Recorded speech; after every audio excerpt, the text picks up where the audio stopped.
라이트하우스 서울숲에 오신 여러분들을 진심으로 환영합니다. 저는 임영규 목사입니다. 우리는 지금 마가복음 시리즈를 진행하고 있고 오늘은 그 7번째 시간 광인이라는 제목으로 함께 하나님 말씀을 나누도록 하겠습니다.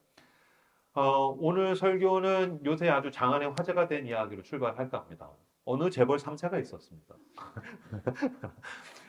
이렇게 11시, 1시 반, 4시 3번 반복하는데 어느 재벌 3세가 있었습니다라는 문장에서 제일 격하게 반응하는 건 4시군요. 역시 여기에 젊은 친구들이 많거든요. 재벌 3세가 이제 굉장히 우스운 단어가 될 것 같다는 느낌이 있네요. 어느 재벌 3세가 한 여인을 사랑했던 거죠. 그 여인은 과거에 이제 펜싱 금메달리스트. 한때는 굉장히 화려한 조명을 받으며 금메달, 그 분야에서 최고였었지만 이제 결혼을 한 후에 아이를 키우는 가운데 이제 이혼을 하게 되고 굉장히 힘들었겠죠. 그래서 혼자 이제 아이를 키워가는 가운데 어느 날 자기보다 훨씬 연하의 재벌 3세를 자칭하는 남자가 다가와서 이제 자기를 좋아한다고 구애하는 거죠. 사랑한다고. 처음에는 이제 마음을 열지 않다가 이제 마음이 열리기 시작합니다. 그런 가운데에 이제 사랑하게 되죠. 보니까 뭐 벤틀리라는 최고 가격의 뭐 외제차도 선물로 받고 명품을 엄청 받았더라고요. 나중에는 우리나라에서 제일 비싼 그 아파트에서 함께 살게 되고 이 여인이 그 남자를 함께 사랑하게 되면서 자기 주변에다가 이 남자를 소개합니다. 그리고 온 세상을 향해다가 소개하고 싶어서 이제 잡지사에서 인터뷰를 했는데 이 뉴스 기사가 회자되면서 사람들이 이 사람 사기꾼이다. 그러니까 사실은 굉장히 짧은 기간 동안 굉장히 핑크빛으로 어떤 단꿈을 꾸다가 나중에 이게 사기극으로 알려지면서는 이제 잿빛의 꿈으로 악몽으로 이제 바뀌게 된 사건입니다. 이게 사기가 보통 사기가 아니었던 거죠. 재벌 3세도 아니었고 심지어는 남자도 아니었습니다. 사기를 치기 위해서 여성과 남성을 왔다 갔다 하면서 엄청난 사람들에게 이제 피해를 준 이 사기꾼의 이야기가 이제 밝혀졌습니다. 제가 그 사건을 보면서 두 가지 정도로 생각을 했어요. 첫 번째 보니까 그 재벌 3세로부터 사랑을 받으면서 마음을 열고 사랑을 하게 되면서 이 여성이 굉장히 자랑을 많이 했어요. 자기 SNS에다가 자랑을 하고 심지어는 인터뷰를 하면서 자랑을 하고 굉장히 자랑을 많이 했어요. 그로부터 받은 선물들, 뭐 명품들, 자동차들 막 차키람 해가지고서 엄청 자랑을 했어요. 그러고 보니까 현대인들에게서 가장 주요한 멘탈리티는 뭐냐면 자랑하는 거더라고요. 여러분들도 인스타그램을 하든지 페이스북을 하든지 심지어 카카오톡 프로필에 뭐가 있느냐. 사실은 자랑하고 싶은 겁니다. 그러니까 사실 현대인들의 삶은 절대로 빈곤이 없기 때문에 무엇을 자랑하느냐 또는 그 자랑할 만한 것을 만들어 가는 게 우리의 삶의 과정이라고 볼 수 있을 겁니다. 그러니까 여행을 가든지 뭐 맛집을 가든지 내가 뭔가를 하든지 우리는 무언가를 자랑하고 싶어하고 자랑할 만한 것들을 만들기 위해서 살아간다는 것입니다. 그런 면에서 여러분들은 무엇을 자랑하고 있습니까? 여러분들의 능력, 뭐 학벌이라든지 내가 다니는 회사라든지 아니면 내 남다른 어떤 부동산적인 인사이트라든지 아니면 주식의 투자에 대한 거라든지 그런 능력 아니면 인간관계 나한테 소중한 사람들이라든지 또 내가 뭐 사랑하는 사람들이 얼마나 대단한 사람들이라든지 이런 인맥 아니면 뭐 소유 내가 쇼핑을 한 거라든지 이걸 샀다라든지 나에게 주는 선물이라든지 뭐 이런 것들 뭐 여러 가지 것 내가 먹은 거라든지 여러분들은 무엇을 자랑하고 있습니까? 이 자랑이라는 측면에서 봤을 때 복음은 이렇게 이야기할 수 있습니다. 갈라디아서 6장 14절.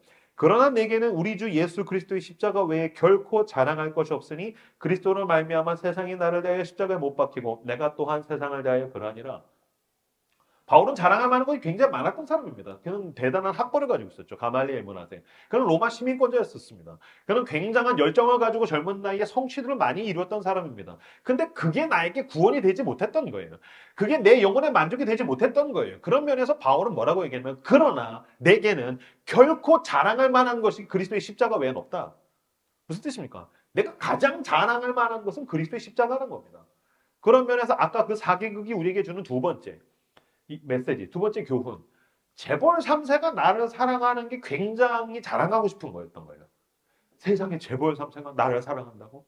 재벌 3세가 나를 사랑해서 굉장한 선물을 준다고? 저는 목사니까 본능적으로 그런 생각이 들었어요. 세상에 재벌 3세가 나를 사랑하는 게 그렇게 자랑스럽다면 하나님의 아들이 나를 사랑한다는 건 우리가 얼마나 자랑스러운 일일까? 재벌 3세는 뭐 그래도 사람이잖아요. 재벌 3세가 나를 사랑하는 게 그렇게 자랑하고 싶어가지고서 막 여기저기 사진을 찍고 인터뷰를 하고 그가 나를 사랑한답니다. 여러분 재벌 3세가 나를 사랑한답니다. 그럴 만한 일이었다면 과연 나는 목사이기 전에 그리스도인으로서 여러분들은 그리스도인으로서 하나님의 아들이 나를 사랑하셔서 어디까지 사랑하셨습니까? 십자가에서 죽기까지 사랑하시고 그의 능력은 죄를 이기시고 죽음을 이기신 전능자, 왕 중의 왕, 그분이 나를 사랑하신다라는 사실이 과연 우리에게 얼마나 자랑스러울까? 그러면서 여러분, 복음을 전한다는 것은 전도 집회에 충실한 구성원이 되는 것이 아닙니다. 나는 지금 나에게 있어서 가장 본질적이고 근원적이고 중요한 무언가를 확인하며 그걸 드러내는 겁니다. 누가 나를 사랑하는가? 하나님의 아들이 나를 사랑하신다. 그분은 어떤 분이신가? 그는 홀로 유일한 길이요 진리요 생명이신 분. 하나님의 아들이 나를 사랑하신다. 그러면서 여러분 전도를 한다는 거, 복음을 전한다는 거, 누군가에게 은혜를 나눠준다는 것은 나에게 가장 소중하고 가치 있는 것을 확인하는 시간입니다. 그분이 나를 사랑하신다. 그분만이 나의 유일한 구원이시다. 복음을 전한다는 것은 나에게 가장 좋은 것을 자랑하고 드러내는 일이라는 것입니다. 그래서 바울은 그 로마서 1장 16절에서 이야기합니다. 내가 복음을 부끄러워하지 아니하노니 이 복음은 모든 믿는 자들에게 구원을 주시는 하나님의 능력이 됨이라. 첫째는 유대인에게요 또한 헬라인에게로다. 무슨 뜻입니까? 유대인, 헬라인 모든 사람에게 나는 복음을 부끄러워하지 않는다. 내가 자랑할 만한 게 학벌도 있고 능력도 있고 인간관계도 있고 소유도 있고 성취도 있지만 내가 가장 자랑스러운 건 복음입니다. 내가 복음을 부끄러워하지 않습니다. 여러분들도 어떤 능력을 자랑하겠죠? 나는 사업을 했는데 굉장한 사업의 어떤 수완을 보이고 있죠. 나는 취업을 했는데 지금 회사 내에서 굉장한 어떤 일들을, 프로젝트들을 진행을 하고 있죠. 나는 이런 사람들과 함께 어울리고 있죠. 나는 나는 이런 것까지 성경 공부를 배웠죠. 내가 알고 있는 책들, 내가 보고 있는 책들, 여러 가지 능력들을 자랑하죠. 그러나 내가 가지고 있는 능력 중에 가장 자랑스러운 것은 그 복음의 능력. 모든 믿는 자들에게 구원을 주시는 그 하나님의 능력을 자랑스럽게 여기시는 저 여러분들이 되시길 그리스도 이름으로 축복합니다. 여러분, 그러면서 전도, 사역 이런 것들은 그냥 교회에서 하는 일이 아닙니다. 헨리 나우엔이 사역에 대해서 뭐라고 이야기했냐면은 사역이란 사람들을 불러 하나님과 교제하게 한다는 뜻이다. 사역이란 사람들을 불러 하나님과 교제하게 한다는 뜻이다. 되게 쉽고 뻔한 말인데 여러분 사실 그렇지 않습니다. 자세히 설명을 드리죠. 마가복음 1장에 가면은 예수님께서 세례를 받으신 장면이 나옵니다. 마가복음 1장 9절에서 11절 말씀 같이 한 목소리로 읽겠습니다. 시작. 그때 예수께서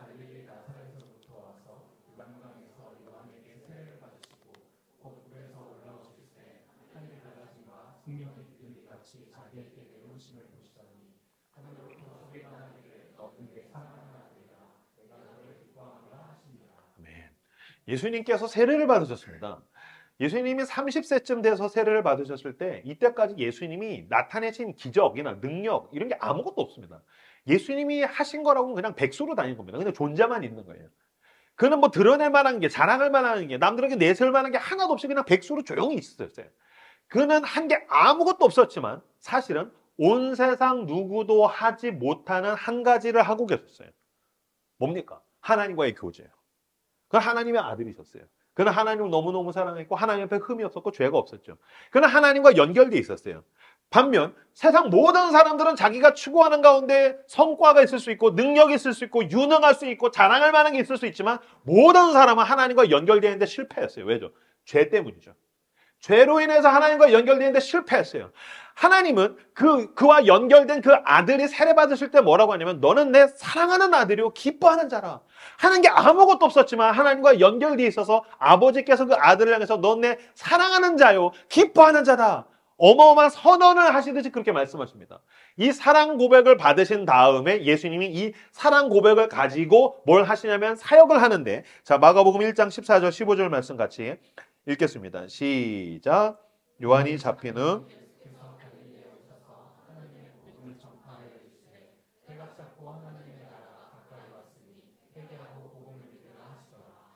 예수께서 갈릴리에 오셔서 하나님의 복음을 전파하여 이르시되 때가 찼고 하나님의 나라가 가까이 왔다. 회개하고 복음을 믿으라. 하나님의 나라가 왔다. 회개하고 복음을 믿으라. 그럼 복음을 믿으면 어떤 일이 일어나는 겁니까? 그 복음의 혜택이 뭡니까? 죽어서 천국 갈 수 있어. 그럼 지금 나랑은 상관없는 거잖아요. 아니요. 예수를 믿어서 얻게 되는 혜택은 죽어서 천국 가는 티켓팅이나 예약, 약속을 받는 수준이 아니고요. 하나님과 연결되게 되는 겁니다.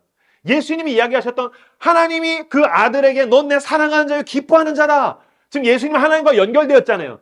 사람들을 이 연결로 초대하는 겁니다. 와, 나 때문에 너도 여기 연결될 수 있어. 로아, 내 손을 붙들어. 결국에는 그렇게 한 사람 한 사람 아버지 하나님과 연결하시다가 십자가에서 죽으심으로써 이제는 누구든지 그 이름을 믿는 자마다 하나님과 연결되게 하신 것입니다. 그러니까 예수님은 이 일을 위해서 오신 거예요. 예수님이 이 땅에 오셔서 하시기 원하셨던 것은 이거예요. 사람들을 불러내서 하나님과 연결되게 만든 거. 왜? 모든 사람이 죄로 인해서 끊어졌으니까. 오늘 본문은 예수님이 이 일에 얼마나 광적이었는지를 보여줍니다. 예수님이 누군가를 찾아가서 그 사람을 불러내어서 그 사람을 하나님과 연결시키는데 얼마나 광적인 열망을 가지고 계셨는지가 오늘 본문을 통해서 그대로 드러납니다. 아까 읽었던 마가복음 5장 1절에서 5절 말씀을 같이 한 목소리로 읽겠습니다. 시작.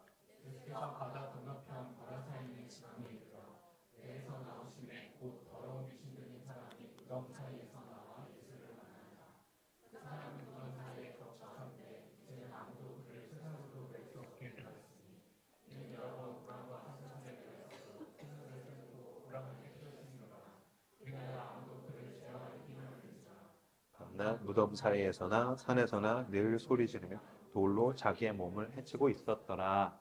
5절을 띄워주세요. 오늘 본문엔 거라사 광인이 등장합니다. 그 사람은 귀신 들린 사람입니다.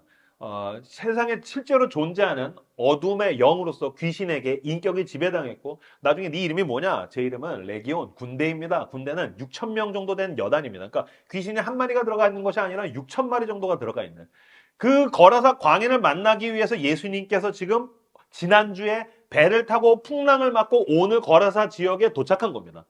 다시 예수님이 그 한 사람 아무도 거들떠보지 않는 귀신 들려서 무덤 사이에서 돌로 자기의 몸을 찢으며 사실 옷도 입고 있지 않고 그러면 온몸이 피투성이면 거의 좀비입니다. 그 한 사람을 하나님과 연결하기 위해서 예수님은 배에다가 제자들을 태워서 풍랑을 뚫고 그 고생 개고생하면서 바다를 건너서 왜 가셨다고요? 그 한 사람이 하나님과 연결되게 하기 위해서 갔다는 거예요. 근데 이 사람은 귀신 들린 사람이고요. 5절에서 보면 뭐라고 나와 있냐면은 밤낮 무덤 사이에서나 산에서나 늘 소리 지르며 돌로 자기의 몸을 해치고 있었더라. 귀신 들렸을 뿐만 아니라 그가 어디 있었대요? 무덤 사이에 있었대요. 아마 여러분 가운데 뭐 귀신 들린 사람을 실제로 만나는 경우는 없을 겁니다. 근데 여러분 거라사 광인이란 어떤 사람일까 잘 묵상하면 아마 여기 가운데에도 있을 수 있습니다. 여러분 주변에 이런 거라사 광인 같은 사람 있습니다. 자, 무덤 사이에서 살았대요. 무덤은 어떤 곳입니까? 죽음의 자리입니다. 죽은 사람이 가는 자리입니다. 삶의, 인생의 어떤 생명력, 일상, 거기 있는 게 아니라 죽음의 자리에서 머무르고 있는 사람이 있었다라는 거예요. 여러분 주변에도 있습니다. 아니요, 이 자리에도 있을 수 있습니다. 입만 열면, 아유, 뭐하러 사냐? 죽어야지. 아유, 사는 게 아니야. 지난주에 십몇 년 만에 그러니까 청소년 때 가르쳤던 제자가 청년이 돼서 연락이 왔어요. 잘 사냐? 죽으려고요. 그 말이 너무 마음 아프더라고요. 죽으려고요. 아유, 죽어야지. 살아서 뭐 하겠냐. 그래서 여러분, 아마 여러분들도 술자리에 가면 느낄 겁니다. 아까 복음 전하러 술자리에 간다. 좋은 일입니다. 가십시오. 사람들 건배할 때 뭐라고 합니까? 소주 마실 때? 죽자! 죽자! 소주는 죽음의 술입니다. 죽자! 전 술 먹은 거 자체를 막 죄악시하고 싶지 않은데 그 멘탈리티가 뭐냐고요? 죽자! 아니죠. 너무 무섭지 않아요? 왜 죽어요? 죽자! 그럼 옆에서 여러분 뭐라고 해야 됩니까? 길이 살겠네. 나 길이 살겠네. 생명시내가에 살겠네. 죽자! 그럼 우린 영생! 막 이런 거. 예수의 생명! 막 이렇게. 대적하셔야죠. 그들은 지금 무덤사에서 살고 있는 겁니다. 그러니까 겉으로는 아파트죠. 겉으로는 빌라죠. 겉으로는 번듯한 직장 다니죠. 겉으로는 외모는 괜찮겠죠. SNS는 사람들이 따봉을 눌러주겠지만 그는 지금 생명의 자리가 아니라 죽음의 자리에서 살고 있는 겁니다. 그 사람이 거라사 광인 같은 사람입니다. 근데 그거 어떻게 하고 있습니까? 돌로 자기의 몸을 해치고 있었대요. 자기 스스로를 상하게 하고 있는 거예요. 특히 거라사 광인은 남다른 힘이 있었습니다. 그 힘으로 자기를 해치고 있는 거예요. 이런 사람 수두룩합니다. 남다른 재능, 남다른 돈, 남다른 인기, 남다른 무언가를 가지고 자기를 해치고 있는 건 한둘이 아닙니다. 처음에 살아남기 위해서 돈을 벌었죠. 나중엔 돈 때문에 자기를 해칩니다. 이게 자기에게 즐거움이 될 줄 알았죠. 그 즐거움 때문에 자기를 해칩니다. 그래서 마약하는 겁니다. 남들에게 자기를 증명하고 싶었죠. 그러다가 그 자기 증명에 자기를 해칩니다. 사람이 좋았죠. 그러다가 그 인간관계 때문에 자기를 해칩니다. 취미가 그렇고요. 즐거움이 그렇고요. 쾌락이 그렇고요. 자기 스스로를 해쳐가면서 생명력을 다 소실한 채 무덤 사이에서 죽음의 자리에서 뒹굴고 있는 인간이 이 현대사회에 한둘이겠습니까? 여러분 직장에도 있고요. 여러분 이웃 중에도 있고요. 친구 중에도 있고요. 저기 페이스북이나 인스타그램 1시간만 해보십시오. 수두룩합니다.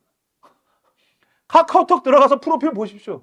지금 무덤 사이에서 자기를 해치고 있는 인간이 한둘이 아닙니다. 그가 거라사 광인입니다. 그리고 여러분 사실 이 모습은 예수 그리스도로 인해서 회복되기 전에 내 모습입니다. 당신의 모습입니다. 근데 여러분 그 당시에 그 거라사에 있었던 사람들이 이 사람 사랑해 줬습니까? 섬겨줬습니까? 아니요. 격리되어서 무덤에서 혼자 자기의 몸을 해치면서 죽음의 자리에 머물러 있었습니다. 그 사람을 누가 찾아갔습니까? 예수님이 찾아갔습니다. 거라사 광인은 귀신 들린 광인이고 예수님은 사랑에 사로잡힌 광인입니다. 아무도 돌보지 않는 그 비천한 비참한 인생을 위해서 배를 타고 풍랑을 뚫고 가는 예수님을 상상해 보십시오. 그 마음 가운데 뭐가 있습니까? 그 한 명에 대한 의지가 있습니다. 내가 널 만나주마. 너는 나를 만나야 된다. 난 너를 구원하겠다. 난 너를 회복하겠다. 난 너를 사랑한다. 세상 모두가 너를 포기하고 세상 모두에게 너가 외면받아도 난 그렇지 않다. 기다려라. 그의 이름을 품고서 지금 바다를 뚫고 풍랑을 뚫고 예수님께서 그 거라사 광야를 향해서 가고 계신 것입니다. 그렇게 가서 귀신을 쫓아내시죠. 어떤 일이 일어납니까? 7절 보겠습니다. 7절 말씀 같이 읽겠습니다. 시작. 큰 소리로 부르짖어 이르되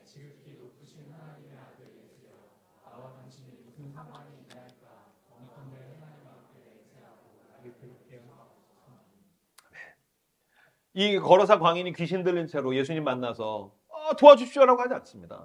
예, 여러분 지금도 죽음의 자리에서 자기 스스로를 해치는 사람은 난 은혜가 필요해, 난 교회로 데리고 가줘, 난 복음이 필요해 라고 자발적으로 나오지 않습니다. 누군가 만약에 그렇다면 그 사람에게 지금 놀라운 성령의 역사가 일어나고 있는 겁니다. 대부분은 다 거절합니다. 난 그렇게 하지 마십시오. 간섭하지 마세요. 아마 이렇게 볼 수 있을 거예요. 간섭하지 마세요. 선 넘지 마세요. 침범하지 마세요. 여긴 내 영역이에요. 그죠? 이 얘기 다 들어본 적 있죠? 누군가에게 손을 내밀면, 사랑해 주려고 하면, 내게 있는 이 은혜를 나누어 주려고 하면 고맙다 라고 할 때도 있지만 대부분 뭐라고 합니까? 간섭하지 마세요. 선 넘지 마세요. 침범하지 마세요. 여긴 내 영역이에요. 거라사 광인이 예수님에게 그렇게 했다는 거예요. 예수님께서 선 넘지 마세요. 침범하지 말아요. 그랬더니 알았어.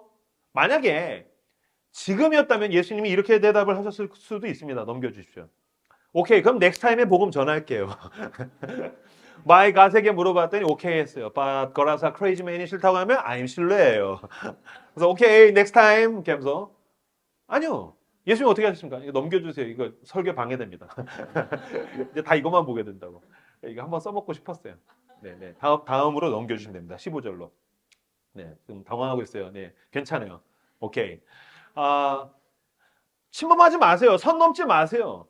예수님께서 냅뒀습니까? 아닙니다. 사랑은 침범하는 겁니다. 사랑은 간섭하는 겁니다. 결혼했는데 배우자가 내가 무슨 옷을 입는지 뭘 처먹는지 어디를 가는지 무관심하다면 당신은 진지하게 고민을 해봐야 됩니다. 사랑은 침범하는 겁니다. 사랑은 간섭하는 겁니다. 지금 10살짜리 우리 딸이 그 얘기 하고 있어요. 아빠 날 좀 냅둬. 냅둘 수 없습니다. 사랑은 냅둘 수 없는 겁니다. 침범에 들어갑니다. 간섭에 들어갑니다. 마찬가지로 예수 그리스도께서 거라사 광인에게 침범하십니다. 귀신을 그 능력으로 쫓아주십니다. 아마 예수님이 속으로 그런 생각하셨을 거예요. 내가 이거에서 물러서려면 바다를 건너지도 않았어. 여러분 마찬가지입니다. 주님께서 당신을 포기하지 않으시고 당신을 누군가에게 보내시지 않습니까? 주님께서 그 사람도 포기하지 않으십니다. 사랑을 가지고 간섭하기를 원하며 사랑을 가지고 침범하기를 원하며 사랑을 가지고 끈질기게 그 목표를 향해서 나아가기를 원하시더라는 것입니다. 예수님이 보기 원했던 그렸던 꿈이 있습니다. 예수님의 목표가 있었습니다. 그게 5장 15절에 나와 있습니다. 같이 읽겠습니다. 시작. 예수께 이르러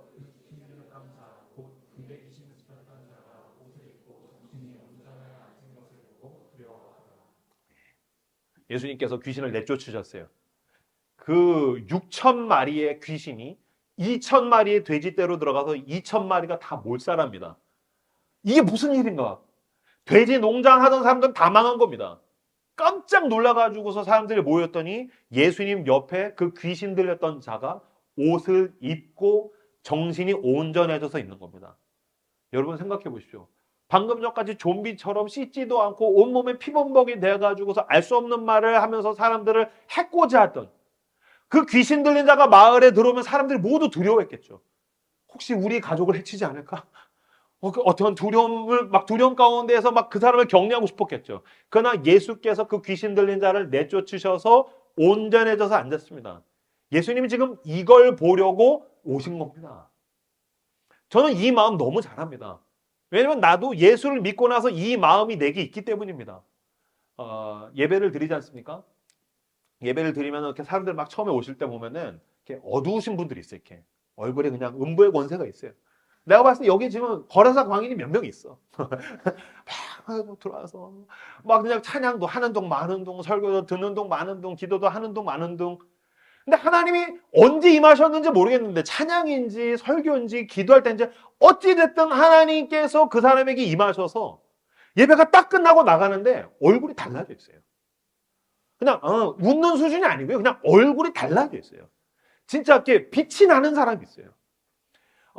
몇 주 됐는데요. 그 결혼한 사람이 떡을 가지고 와서 제가 앞에서 예배 끝나고 떡을 나눠주는데 한 형제가 떡을 딱 봤더니 와 하면서 막 좋아하는 거예요.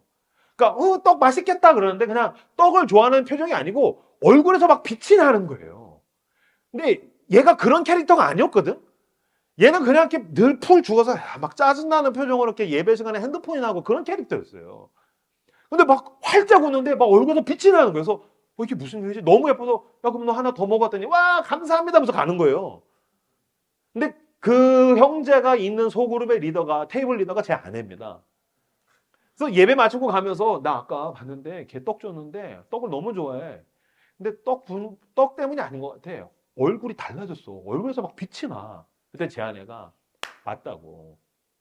그 몇 개월 전에 와서 예배 드는 거 힘들어하고 적응 못하고 막 예배도 대충 드리고 그러다가 어느 순간인가 소그룹에서 나눔을 하는데 자기의 과거에 있었던 상처, 아픔에 대한 이야기를 막 털어놨대요.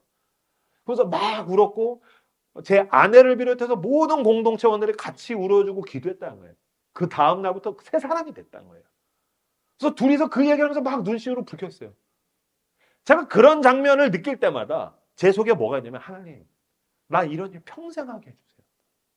왜 우리 그리팅 할 때 그런 고백 분명히 있어요. 이렇게 그리팅 해주시겠어요? 그러면 막 쭈뼛쭈뼛 일어나가지고도 처음엔 안 할 것 같다가 일어나서 뭐라고 얘기하냐면은 저는 교회 3년 만에 왔습니다. 5년 만에 왔습니다. 7년 만에 왔습니다. 하나님이 저를 사랑하시지 않는다고 생각했어요. 근데 이 교회에 2달 전에 와서 예배를 드리는 가운데 하나님이 저를 사랑하시더라고요. 그러더니 막 울어요. 그거 보고 있으면 진짜 막 미칠 것 같아요. 와, 하나님 나 평생 일하게 해주세요.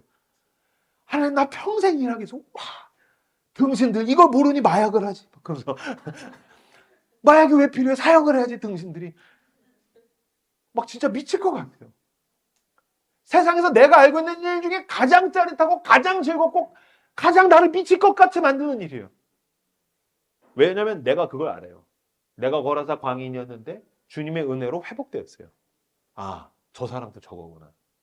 이 사람도 그거구나. 그 사람 울면 나도 울고. 제 아내가 뭐 리더니까 제 아내가 그 얘기 해주더라고요. 커피 사줬는데 웃었어. 당연히 공짜로 사줬으니까 웃어야지. 근데 그게 아니잖아요. 뭔가 마음이 열렸어. 그 사람도 나처럼 하나님과 영원한 교제로 한 칸 왔어. 2걸음 걸어왔어. 그러다 어느 순간인가 나도 울고 그 사람도 울고. 지금 예수님께서 그 일을 행하시고 계신 것입니다. 근데 여러분 무서운 일은 뭔지 아십니까?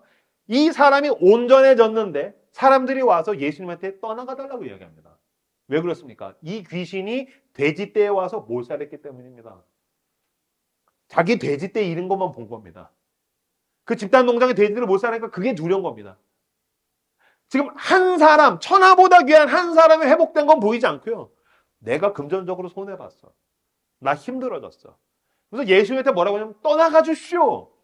근데 여러분 이 거라사 마을에 있던 사람들이 예수님께 떠나가 주시오라는 말과 예수님께서 귀신아 떠나가라는 말이 같은 말입니다. 무섭지 않습니까? 아무도 그 귀신 들린 사람에 대해서 거들떠보지 않다가 귀신 들린 그 귀신이 쫓겨나고 한 사람이 온전해졌는데 그건 보이지 않고 나 돈 잃었어. 나 고생했어. 나 힘들었어.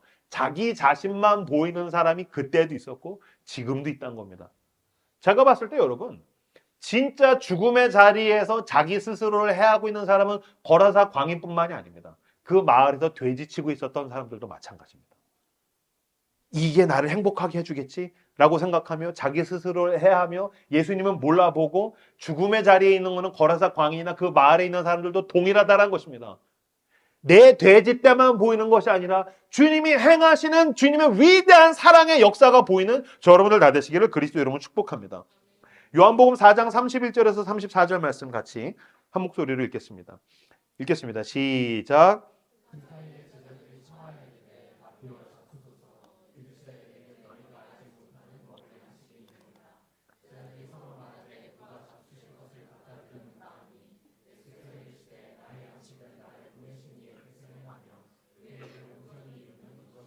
아멘. 제가 요한복음 4장 설교할 때 설교했었습니다. 예수님이 사마리아에 갔습니다. 예수님이 사마리아에 왜 갔습니까? 사마리아 여인 하나 때문에 간 겁니다. 오늘 거라사 왜 갔습니까? 거라사 광인 하나 때문에 간 겁니다. 이건 제가 봤을 때 묵상하는데 말이 안 되는 겁니다. 태풍을 뚫고 광풍을 거쳐가지고서 거라사 도착했으면 제자들 몸도 마음도 녹초가 되어 있을 거 아니에요. 그럼 거라사 광인을 찾아갈 게 아니라 누굴 찾아가야 됩니까? 그 동네 지역 유지를 찾아가야죠. 돈이 많은 사람. 가가지고서 요새 아들이 오토바이 탄다면서 데리고 와. 내가 안수해줄게. 안수해주고. 부인이 좀 아프다면서 관절염. 오케이. 뾰로롱 낫게 해주고. 뭐 주식이 안 올라서 갖고 와. 내가 오병이어 해줄게. 그래서 주식값도 좀 띄워주고. 와 주님. 그제서야 비로소 그 부자가 노래를 부르겠죠. 아름다우신 원올라우신 주님 제가 뭐 해드릴까요? 뭐 소 한 마리 잡아서 제자들도 좀 먹이고 그 다음에 그 비즈니스 호텔 좀 잡아줘라. 잠 좀 자자.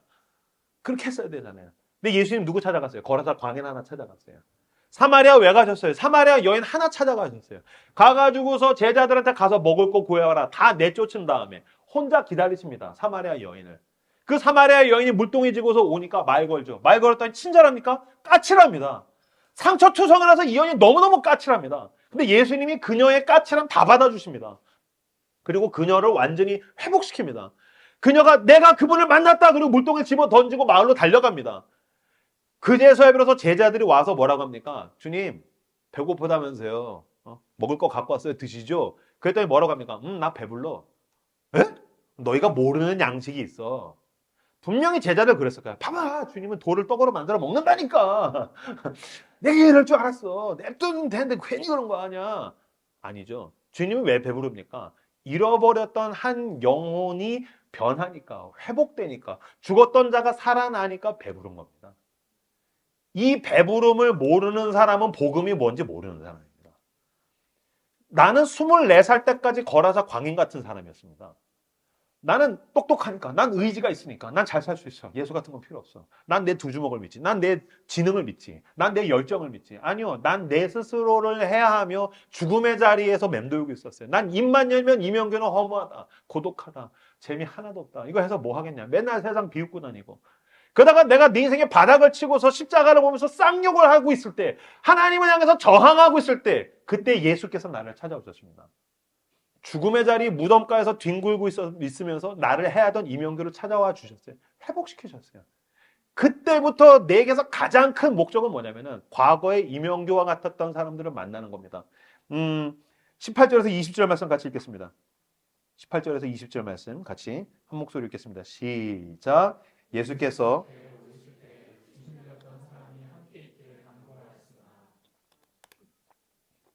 허락하지 아니하시고 그에게 이르시되 집으로 돌아가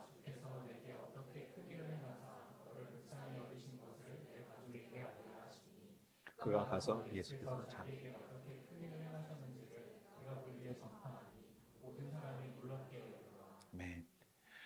이 거라사 광인이 예수님 배 타고 다른 지역으로 갈 때 나도 데려가 주시오라고 얘기합니다. 거라사 예수님이 안 된다고. 안 된다. 돌아가라. 그러면서 뭐라고 하냐면은 너가 가서 알려라. 이 알리다라는 단어가 아파게론이라는 단어입니다. 알려라. 아파게론. 이게 개인적으로 부탁한다는 겁니다. 부탁한다. 너는 이 지역을 다녀라. 그래서 온 데가볼리에 다니면서 복음을 전파합니다.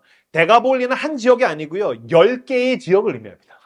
데카가 10개의 폴리스, 10개의 지역을, 그러니까 여러분 예수님만 사랑의 광적인 분이 아니라 그로 인해서 변화된 거라사 광인, 그전에 귀신 들린 광인이었는데 이제는 그리스도의 사랑에 사로잡힌 광인으로서 온갖 지역을 다니면서 사람들에게 이야기하는 겁니다. 그분이 나를 사랑하셨다. 너 어떻게 된 일이야? 그분이 나를 바꾸셨다. 그분이 나를 회복하셨다.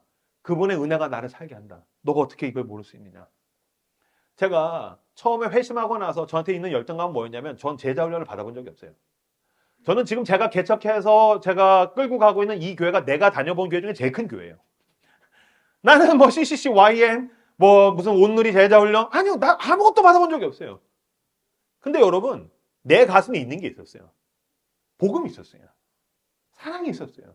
그분이 나를 사랑하셨어요. 한 명 있으면 나는 쫓아가서 그 사람 붙들고 뭔가 내가 할 수 있는 걸 하는 거예요. 할 줄 아는 게 하나도 없어요. 그러니까 그냥 달려가서 하는 거예요. 보십시오. 얘기했잖아요. 너에게 하나님이 행하신 큰일. 여러분, 당신 안에 복음이 있습니까? 당신이 그리스도인입니까? 그건 이명규에게만 있습니까? 아니죠. 하나님께서 당신에게 행한 그 일이 있지 않습니까? 주님이 지금 그 일을 가서 전하라는 거예요. 말로, 행동으로, 너의 돈으로, 시간으로, 너의 재능으로 너가 그 일을 전해라. 그런 가운데 하나님의 놀라운 역사가 나타나더란 겁니다. 여러분, 우리에게 있는 훈장이 무엇입니까? 능력 나타내는 겁니까? 그렇지 않습니다. 능력은 하나님이 원하시는 타이밍에 하나님이 하시는 거고, 내가 주님께 드러내야 할 훈장은 내가 주님을 닮은 바보 같은 짓을 얼마나 했느냐는 겁니다. 임용교육에 있는 자랑. 저는 작년에 청년 단일 기도의 주 강사였죠. 저는 코스타 주 강사입니다. 그건 자랑이 아니야. 나는 월간 목회, 교회와 신학. 저는 우리나라 교계에서 가장 유명한 잡지에 다 기고했습니다. 국민일보에서 인터뷰하고. 그게 어떻게 주님 앞에 나가서 내가 죽은 다음에 심판대 가서 주님 보시죠. 그건 자랑이 아니죠. 제가 자랑 하나 할까요? 저 청소년 사역할 때 처음에 어떤 형사가 전화가 왔어요. 어느 날. 이명규 선생님이시죠? 그때 제가 신학교 가기도 전이었었어요. 그냥 학원에서 알바해가지고서 제 돈으로 맨날 청소년들, 집 나간 놈들, 뭐 돌아다니는 놈들, 양아치들 막 먹일 때 형사가 전화 와가지고서 무슨 일입니까? 난 우리 애가 거기서 사고 쳤는 줄 알았어요. 동두천도 아니에요. 우리 윗지역이에요. 전화 하는 말이 뭐냐면 저 윗지역에 있는 한 여자아이가 집을 나갔다는 거예요. 그래서요? 걔 좀 찾아달라는 거예요. 그건 형사님이 하시는 일이잖아요. 얘기 들어보니까 동두천에 이명규 선생님이 그런 일을 열심히 하신다더라고요. 그건 나한테 부탁해. 근데 다행히 제가 각 학교에 있는 날라리들, 양아치들 다 친해가지고서 수소문해서 찾아줬어요. 그래서 그 형사님이랑 나중에 되게 친해졌습니다. 그 형사님이 집 나간 애만 잡으려면 저한테 연락했었어요. 그러다가 한 여자애가 계속 집을 나갔는데 이 아빠 엄마가 여자애가 집을 나가면 정신병원에다 넣는 거예요. 그러니까 집 나간 애를 데려다 놓으면 정신병원에 가는 거예요. 제가 처음에 찾아줬는데 정신병원에다 입원을 시켰어요. 그러니까 정신병원 탈출해서 또 집 나갔어요. 그래서 또 연락이 왔어요. 그래서 제가 또 찾아줬어요. 그래서 제가 말씀드렸어요. 정신병원에 입원시키지 마십시오. 얘는 사랑이 필요합니다. 근데 또 정신병원에다 넣었어요. 그래서 정신병원 탈출해서 또 나갔어요. 또 찾아달란 말이 저한테 세 번째 왔었을 때 제가 알겠습니다. 저랑 약속하시죠. 절대로 정신병원에 넣으시면 안 됩니다. 약속하고 그리고 이 아이를 제가 찾아줬어요. 근데 저한테 약속했는데 그 아버지가 또 정신병원에 넣어서 또 탈출했어요. 세 번째 정신병원에 넣어서 탈출했다는 이야기를 듣고 제가 길에서 그때 어느 집회에 저녁에 갈 때였었는데 설교하러 막 가는 길인데 혹시 어머니 정신병원에 또 감금시키셨어요? 사실 그렇다고. 아버님 바꿔달라고. 그래서 통화하면서 아버님 저랑 약속하셨잖아요. 다시는 정신병원에 입원시키지 않으신다고 저랑 약속하셨잖아요. 저 진짜 딱 이렇게 얘기했어요. 저랑 정말 약속하셨잖아요. 나 욕 한마디도 안 했어요. 그 아버지가 저한테 뭐라 하냐면 뭐 씨발로만 그랬어요. 제가 귀를 의심했어요. 좀 뭐라고 하셨어요? 너 이 새끼 뭐 어린 새끼가 젊은 새끼 하면서 쌍욕을 막 하는 거예요. 저한테 다시는 전하지 마세요. 그거 끊었어요. 막 속에서 막 부글부글 거리는데 미치는 것 같은 거예요. 그리고서 설교를 해야 되는 그 집회장 가서 맨 뒷자리에서 펑펑 울었어요. 하나님, 이게 뭡니까? 그 아버지가 집 나간에 잡아왔다고 나한테 돈을 주기로 했습니까? 와서 칭찬을 해주기로 했습니까? 어떻게 나한테 이런 일이 있을 수 있습니까? 혼자 너무 억울해서 기도하는데 주님이 마음에 위로해 주시는 거예요. 영규야, 내가 네 마음 안다. 네가 참 수고 많았다. 네가 고생했다. 그래서 그때 들었던 노래가 주님 곁으로 날 이끄소서 혼자 부르면서 막 울고 그다음에 아 하나님이 나를 위로하시구나. 끝나고 나서 전화해서 어머님 젊은 놈이 싸가지 없이 굴어서 죄송합니다. 아버님 바꿔주십시오. 그래서 사과하고. 저 대형 집회에서 설교하고서 집에 돌아가는 길에 하나님이 마음에 형규야 너 진짜 수고 많았다. 난 네가 자랑스럽다고 하신 경험이 없어요. 그런 적이 없어요. 난 이미 너무 칭찬을 많이 받았어요. 근데 제가 신방 갔다가 펑크 나잖아요. 그럼 주님이 늘 나한테 위로하세요. 야 네가 고생 많았다. 네가 진짜 수고 많았다. 제가 사람들에게 상처받잖아요. 한 사람 사랑을 하다가 손해보고 상처받잖아요. 주님은 늘 내 마음에 위로하세요. 형규야 네가 수고 많았다. 네가 진짜 고생했다. 넌 날 닮았어. 무슨 뜻입니까? 여러분, 우리가 죽어서 천국에 가서 주님 앞에 자랑할 훈장은 우리가 SNS에서 자랑할 만한 것들이 아닐 겁니다. 사람들에게 칭찬받는 것이 아닐 겁니다. 예수님이 나를 사랑하셔서 나를 변화시켰기 때문에 나도 누군가를 사랑하기 위해서 가는 그 헛걸음, 그들로 인해서 받게 되는 상처와 고통, 내 발등에 도끼가 찍히고 믿는 발등에 도끼 찍히고 내 등에 칼이 꽂히고 저녁에 너무 억울해서 울던 날들. 주님, 제가 주님이 아니면 이런 일을 당할 이유가 없는데요. 주님 아시죠? 그때마다 주님이 위로하시며 수고했다. 수고했다. 그런 거라사 광인을 향해서 나아가는 그 예수님의 걸음을 닮은 여러분들 다 되시기를 그리스도 이름으로 축복합니다. 반주해 주시겠습니까?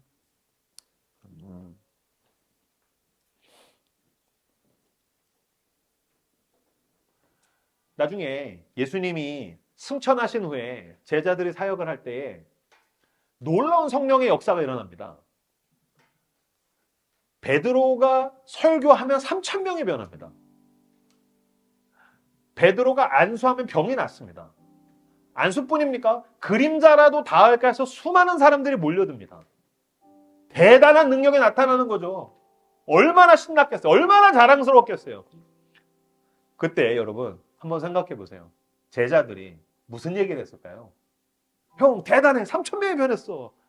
우와 난 대단해. 병자가 나왔어. 안진뱅이가 일어났어. 장님이 눈을 떴어. 우와 난 대단해.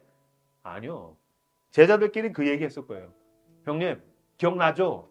뭐 우리 거라사 갔잖아. 예수님이 배 타라고 해가지고서 계속 고생 그 풍랑 진짜 내가 얼마나 토했다고. 그렇게 네 토해서 냄새 더럽게 났어. 진짜 너 진짜 더러웠어. 예수님 자고 있었잖아. 예수님 깨워서 욕 엄청 먹었잖아. 근데 배에서 내렸더니 그 귀신 들린 놈 나 진짜 지금도 그거 꿈에서 나와. 너무 무서웠어. 근데 형 기억나지? 예수님이 그 한 사람 때문에 거라사를 가셨어. 야 마태야 안드레야 요한아 야고보야 기억나지? 예수님이 사마리아 여인 하나 때문에 사마리아를 가셨어. 능력이 다가 아니잖아. 3,000명이 변하는 게 다가 아니잖아. 주님이 나를 누구에게 보내실까? 우리는 사랑해야 돼.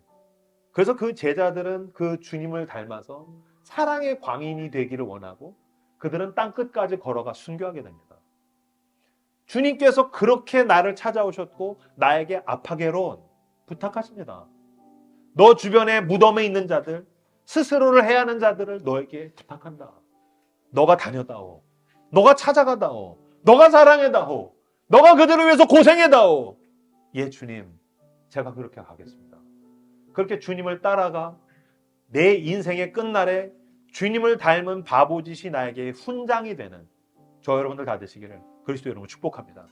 오늘 우리에게 주신 말씀들을 붙들고 주님, 내가 그런 예수님을 닮은 사랑의 광인, 한 사람을 주님께로 불러내기 위해서 광적으로 달려나아가는 내가 되게 해달라고 주신 말씀 붙들고 함께 기도하며 하나님 앞에 나아가도록 하겠습니다. 기도합시다.